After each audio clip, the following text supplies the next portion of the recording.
ভক্তিভাব আর ঐতিহ্যের মেলবন্ধন খুঁজতে আমরা পৌঁছে গেছিলাম নবদ্বীপ।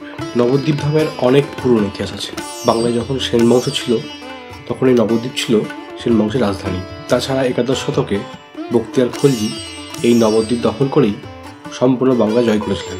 তার সঙ্গে এখানকার বিদ্যাচর্চা, সংস্কৃত চর্চা, পুরাণ সাহিত্যের জন্য এখানকার পণ্ডিতদের সারা দেশে নাম ছড়িয়ে আছে। এই বিদ্যা চর্চার জন্য নবদ্বীপকে প্রাচ্যের অক্সফোর্ডে বলা হতো। এটা নবদ্বীপ নিয়ে আমার দ্বিতীয় ভিডিও। যারা এখনও পর্যন্ত আমার নবদ্বীপের প্রথম ভিডিও দেখেননি তারা অবশ্যই আগে প্রথম ভিডিও দেখে নেবেন, সেই ক্ষেত্রে দ্বিতীয় ভিডিও বুঝতে সুবিধা হবে। নমস্কার, আমি নবেন্দু। আপনারা এখন আমার চ্যানেল বিগিনারে। নবদ্বীপ নিয়ে আজকে আমার এটা দ্বিতীয় ভিডিও। আমি এখন চলে এসেছি পোড়ামাতলাতে। এই ভিডিও দেখার আগে যারা আমার প্রথম পর্বের ভিডিও এখন দেখেননি সকলকে অনুরোধ আপনারা প্রথম ভিডিওটা দেখে নেবেন। সেক্ষেত্রে নবদ্বীপে আমরা প্রথম পর্বে যে অংশগুলো ঘুরেছি এবং কেমনভাবে নবদ্বীপে এসেছি সেই তথ্য আপনারা সহজেই পেয়ে যাবেন। প্রথম ভিডিওর লিঙ্ক আমি নিচে ডিসক্রিপশানে এবং উপরে আই বাটনে দিয়ে রাখবো। তাহলে চলুন নবদ্বীপ ধামের দ্বিতীয় পর্বের ভিডিও এখান থেকে শুরু করা যাক। দ্বিতীয় পর্বের প্রথমে আমরা যাব পোড়ামাতলায়।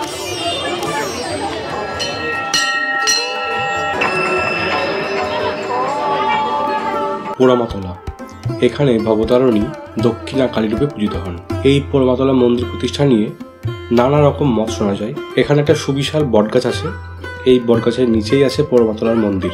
কথিত আছে কোনো এক সময় এখানে আগুনে পুড়ে মায়ের মূর্তি ভস্মীভূত হয়েছিল, তখন থেকেই নাকি এই জায়গার নাম হয়েছে পোড়ামাতলা। এছাড়াও পোড়ামাতলা সম্পর্কে আরও একটা প্রচারিত মতভেদ আছে। অনেকে মনে করেন এখানে আগে বিদ্যা চর্চা করা হতো, এটা আসলে একটা সংস্কৃত টোল ছিল। মহাপ্রভু নিজেও এখানে অনেকবার এসেছেন এবং বিদ্যা চর্চা করেছেন। এখানে মহাপ্রভুর ষষ্ঠী পুজোও করা হয়েছিল বলে জানা যায়। এখানকার দেবী হলেন সেই পড়ুয়াদের মা, সেই থেকে পড়ুয়া মা বা পরবর্তীতে সেটা পোড়ামাই পরিণত হয়েছে। সারা বছর মা এখানে ভবতারিণী রূপে পূজিত হলেও সরস্বতী পুজোর দিন এখানে মাকে সরস্বতী হিসাবে পুজো করা হয় এবং এখানে মায়ের অঞ্জলিও দেওয়া হয়। এই পোড়ামাতলা মন্দির অনেকটা জাঁকজমকপূর্ণ এলাকা। পোড়ামাতলা মন্দিরের এক প্রান্তে আছে ভবতারিণী কালী মন্দির,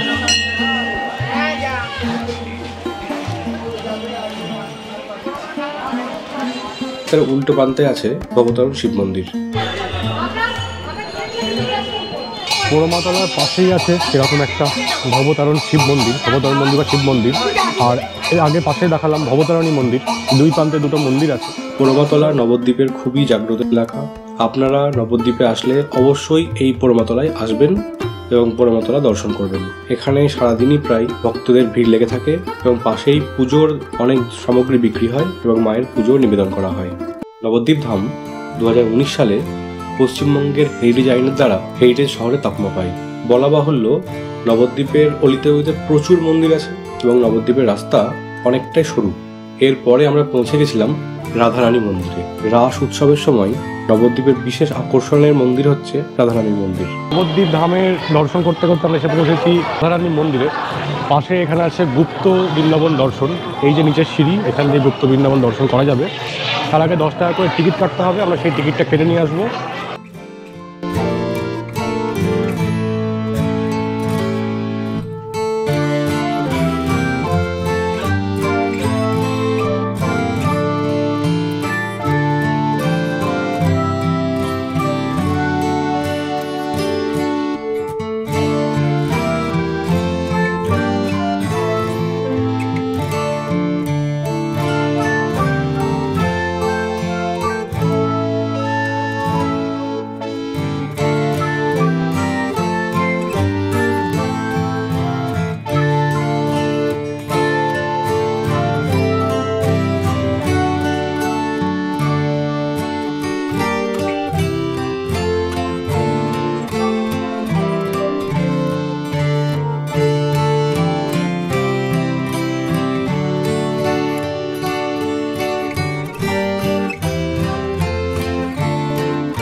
নবদ্বীপের যে রাস উৎসব হয় সেই রাস উৎসবের সময় কিন্তু এই মন্দিরের জনপ্রিয়তা খুব বেশি থাকে।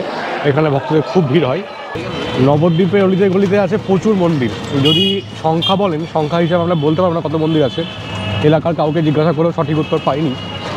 তবে আজকের এই একদিনের সফরে এসে আমরা নবদ্বীপের যে এগুলো বিশেষ বিশেষ মন্দির সেগুলো দেখলাম এবং টোটালটা ঘুরে আবার যে আমরা ঘাটের কাছে এসেছিলাম, মানে যে গঙ্গার ঘাট, সেখানে আবার পৌঁছে গেলাম।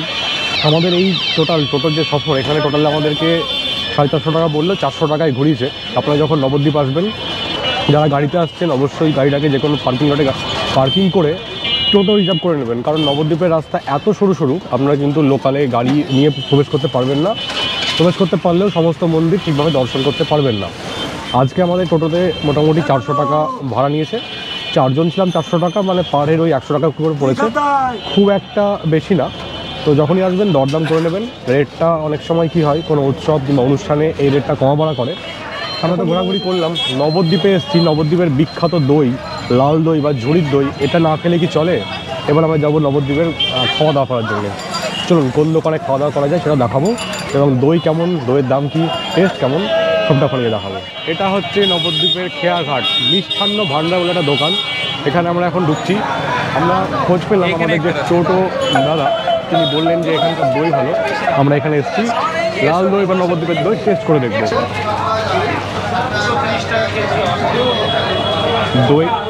দইয়ের জন্য বিল জেনারেট হচ্ছে, এটাও নতুন জিনিস। চলুন দই টেস্ট করে দেখবো।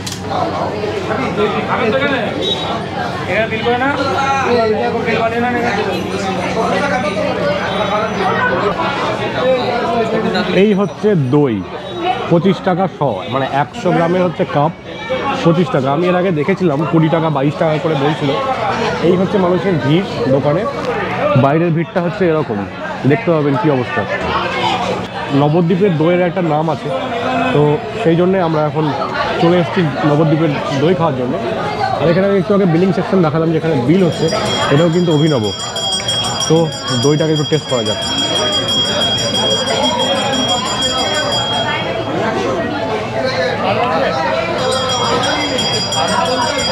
ভালো,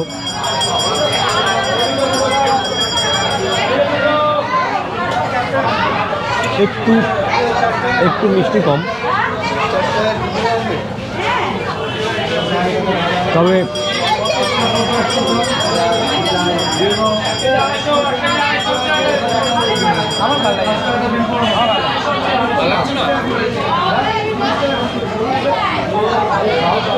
$25 টাকার সহজে দই, এমন কিছু কিন্তু মানে দই বলে আমার মনে হচ্ছে না। যেহেতু নবদ্বীপের দই, এখন যদি আমি বলি ভালো লাগছে না, মানুষজন শুনবে না, তবে সেই লেভেলে দই কিন্তু আমার মনে হচ্ছে না। একটু মিষ্টি কম ঠিকই, কিন্তু এর সঙ্গে একটা অন্য কিছু ফ্লেভার আছে, যেটা কিন্তু দইয়ের না। আমাদের এলাকার বাপি ঘোষের দই 120 টাকা কেজি, আমার মনে হয় এর থেকে একটু হলেও ভালো হবে। যাই হোক, নবদ্বীপের নামের দই খেয়ে নিচ্ছি। দইয়ের যেটা নেগেটিভ আমার মনে হলো, প্যারা কিংবা এরকম টাইপের যে মিষ্টিগুলো হয় তার স্বাদ এখানে পাওয়া যাচ্ছে, মানে ময়দা কিংবা অন্য কিছু এখানে মিক্স করা আছে, এইটুকু আমার মনে হচ্ছে। দই খেলাম, নবদ্বীপের দই খাওয়ার মধ্যে দিয়ে আমাদের আজকে নবদ্বীপে ঘোরা শেষ হচ্ছে। পাশে আছে আবার ফেরিঘাট, যেখান থেকে আমরা মায়াপুর ব্যাক যাবো এবং আমরা বাড়ির দিকে এগিয়ে যাবো। মানে একদিন নবদ্বীপ কীভাবে ঘুরবেন এবং আমরা কী ঘুরলাম, কীভাবে ঘুরলে আপনার সুবিধা হবে, সবটাই আপনার সঙ্গে আলোচনা করলাম, ভিডিও দেখালাম। ভিডিওগুলো কেমন লাগছে অবশ্যই কমেন্ট করে জানাবেন, আর সঙ্গে থাকবেন। একই সঙ্গে যারা নতুন করে ভিডিও দেখছেন সাবস্ক্রাইব করে নেবেন, আর পাশে থাকা যে বেল আইকন সেখানে ক্লিক করে রাখবেন। সেই ক্ষেত্রে যখনই আমি নতুন কোনো ভিডিও দেবো তার আপডেট বা নোটিফিকেশান সঙ্গে সঙ্গে পাবেন। তাহলে আজকের ভিডিও, নবদ্বীপের ভিডিও দেখার জন্য ধন্যবাদ।